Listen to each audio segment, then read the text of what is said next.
And hello.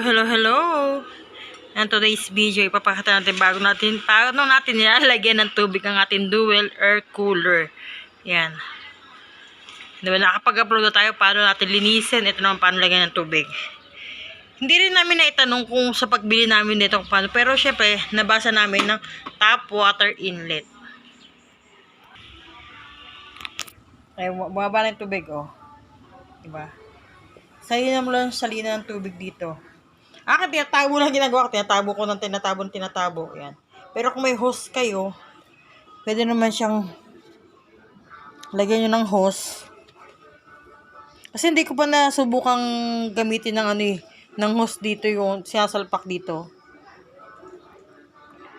Kasi tatama siya sa pinakakulay green. Para may filter na green doon. Yung filter ng hangin. Basta masisilip dyan, pero saan kasi nilalagyan ko dito ng tubig? Dito ko lang siya nilalagyan ng tubig. Dito. Kasi kung saan naman siya bababa, hanggang sa susubukan nyo hanggang dito, maximum.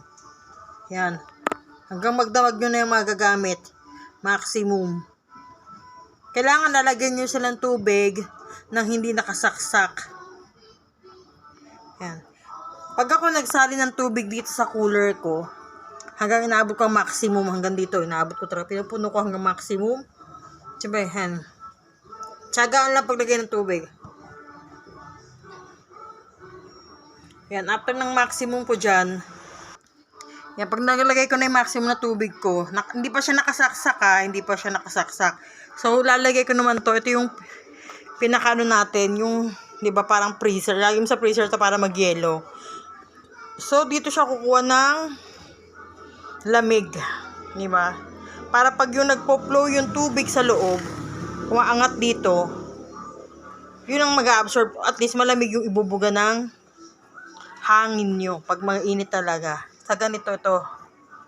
Dalawa tong ganito. So, pag kinabukasan ng umaga, ginagawa ko, balik ko sa freezer. Tapos, pag gagamitin ko na ng hapon or gabi, dalawang ganito. Nakadyan yan, or kung wala kayong ganito or di pa kayo kontento sa lamig nito, pwede pa kayo maglagay ng yelo dito. Yelo. Ako minsan naglalagay ako ng 4 na yelo dito 4 na yelo. Yun. Tapos saka pa lang natin i-on. Siyempre, close mo yan. I-on mo ng number 1. Pero siyempre lang naka-on to, diba? At di ka na mag-timer. On mo to.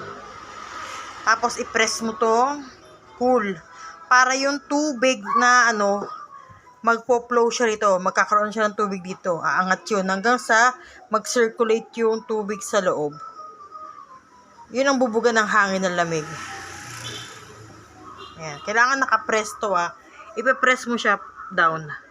Ibig sabihin, lalaangat yung tubig dito sa taas at magpo-flow siya rito. Doon siya pupunta. Aangat siya rito. Kasi syempre may lagayan tayo dito yan Aangat yung tubig hanggang dito, magpupunta dito sa mga butas-butas dito. Ayun, parang nagpo-flow na siya. Yan, circulate ng tubig na ibubuga yung hangin na malamig sa ating air cooler. O, diba? Ang galing. Kaya naman, yan. Yan ang ating air cooler. Siyempre, kung gusto nyo, akin number 1 lang ginagamit ko, dahil malakas yung number 1. Kung gusto nyo number 2 or number 3, depende, yan, swing.